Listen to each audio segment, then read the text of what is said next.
दोस्तों नमस्कार। समन्वय साहित्य मंच की ओर से आपका हार्दिक स्वागत और अभिनंदन है। आप सभी को श्री कृष्ण जन्माष्टमी की हार्दिक शुभकामनाएं। आज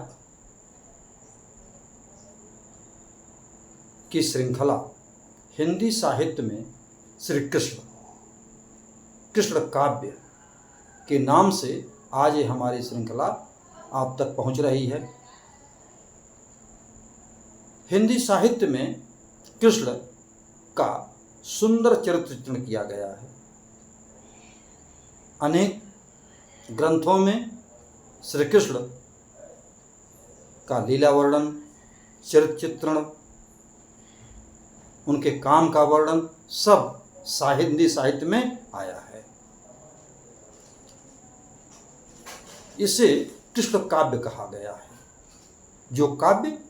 जो साहित्य श्री कृष्ण पर आधारित है। श्री कृष्ण काव्य का मूल आधार श्रीमद् भागवत पुराण है। साहित्य की अनेक कथाएं इसी ग्रंथ से ली गई हैं। हिंदी साहित्य में भी अनेक कथाएं इसी ग्रंथ से ली गई हैं। इसके अलावा महाभारत से भी कथाएं कृष्ण काव्य में आई हैं। बात करें शुरू तो ये कृष्ण काव्य हिंदी साहित्य में भक्ति काल से आने लगता है और कृष्ण काव्य का अमर महाकाव्य सूरसागर है। सूरदास द्वारा रचित सूरसागर है। इसमें श्री कृष्ण के जन्म से लेकर के जीवन के अंतिम क्षणों तक की कथा और लीला का वर्णन किया गया है। सूरदास ने श्री कृष्ण की बाल लीला का सुंदर चित्रण जितना अपनी बंद आंखों से किया है, उतना किसी साहित्यकार ने खुली आंखों से नहीं भी किया है।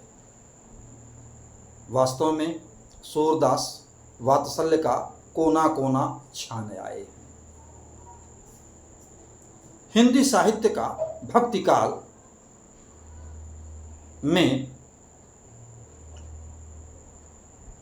सगुण धारा के कृष्ण भक्ति शाखा के कवियों में श्री कृष्ण के प्रति जो आकर्षण है, जो प्रेम है, जो आस्था है, उसी ने कृष्ण काव्य की रचना की।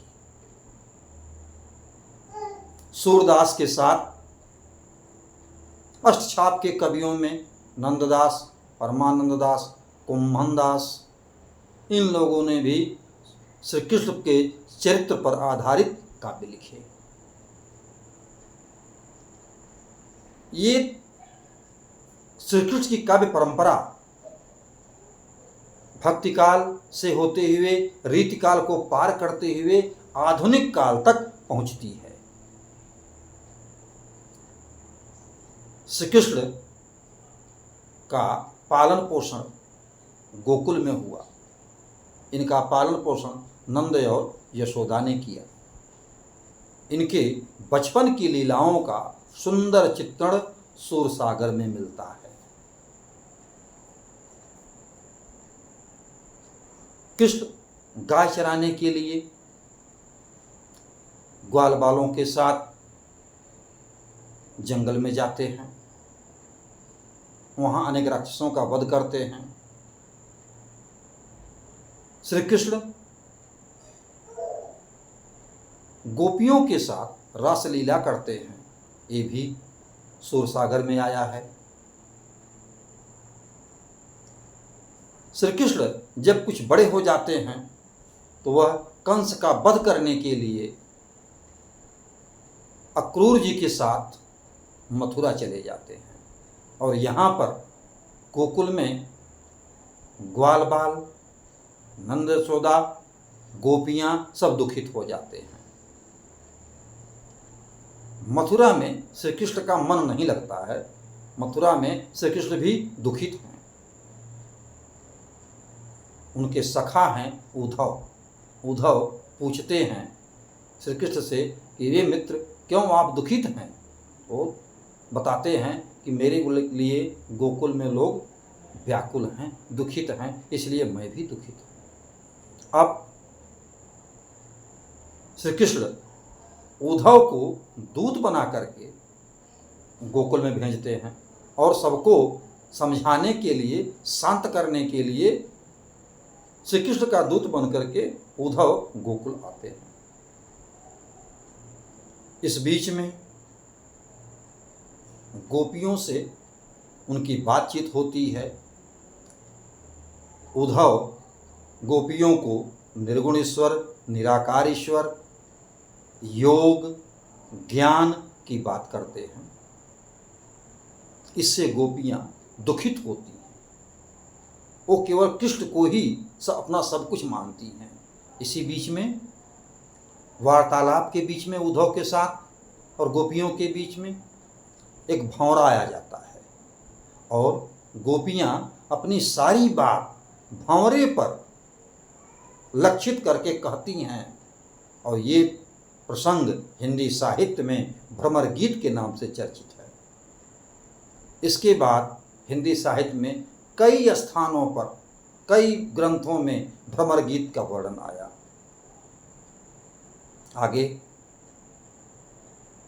जो भ्रमर गीत एक प्रसंग है, ये पूरा जहाँ भी कृष्ण और गोपियों का प्रसंग आता है भ्रमर गीत आता है। जब हम आगे कृष्ण काव्य की बात करें तो रीत काल में भी कृष्ण और राधा का प्रसंग आता है, गोपियों का प्रसंग आता है और बिहारी जी हों या मतिराम हों, सेनापति हों, द्विजदेव हों, रीतकाल के कवि लोग, इन लोगों ने भी अपने साहित्य में कृष्ण का वर्णन किया है। आया जाए आधुनिक काल में कृष्ण काव्य, तो यहाँ भी कृष्ण हिंदी साहित्य में विराजमान है। हिंदी साहित्य आधुनिक काल का प्रारंभ भारतेंदु युग से होता है। यह स्वनामधन्य साहित्यकार भारतेंदु हरिश्चंद्र के नाम से रखा गया है और इस भारतेंदु हरिश्चंद्र के साहित्य में भ्रमर गीत, कृष्ण का चित्रण, गोपी और कृष्ण की रासलीला सब इनके साहित्य में आया है। यहाँ भ्रमर गीत का एक प्रसंग है। उद्धव सुधो गह्यो वही मार्ग, ज्ञान की तेरी जहाँ गुदरी है, एक तो समझावत हों पर कूपहि में यह भांग परी है। यहाँ पर आकर के ये द्विवेदी युग में जब हम चलते हैं, वहाँ भी हिंदी साहित्य में कृष्ण मिल जाते हैं, वहाँ भी कृष्ण काव्य का सृजन हुआ है। अयोध्या सिंह उपाध्याय हरिऔध ने अपने प्रिय प्रवास में कृष्ण के मथुरा जाने, उनके दुख में गोपियों के दुखित होने, ग्वाल बालों के दुखित होने का वर्णन किया है और उनमें प्रिय प्रवास में राधा आधुनिक काल की राधा हैं। वो सामान्य मनुष्य के सुख दुख को भली भांति समझती हैं। एक प्रसंग है उसमें, पवन दूतिका प्रिय प्रवास में है। वो पवन दूतिका में हवा को अपना दूत बना करके कृष्ण के पास भेजती हैं और अपनी बात को वहाँ तक पहुँचाती हैं। यहाँ पर जो है ये प्रसंग बहुत ही सुंदर बन पड़ा है। आधुनिक काल में एक और कवि हैं जगन्नाथ दास रत्नाकर। का है उद्धव शतक। उद्धव जी गोपियों को समझाने के लिए आते हैं, उन गोपियों का उद्धव से वार्तालाप होता है। इसका चित्रण उद्धव शतक में हुआ है। भेजे मन भावन हैं उद्धव के यावन की, सुधि बज गावन में पावन जबै लगी। कहें रत्नाकर ग्वालिन की जौरि जौरि, दौरि दौरि नंद पौरि यावन तबै लगी। उझक उझक पद कंजनी की पंजनी पर, पेखी पेखी पाती छाती छोहन सबै लगी। हमको लिख्यो कहा, हमको लिख्यो कहा, हमको लिख्यो कहा, कहन सबै लगी। और इस प्रकार से ये आधुनिक काल में जगन्नाथ दास रत्नाकर जी ने अपने उद्धव शतक में बहुत ही सुंदर चित्रण किया है। धन्यवाद।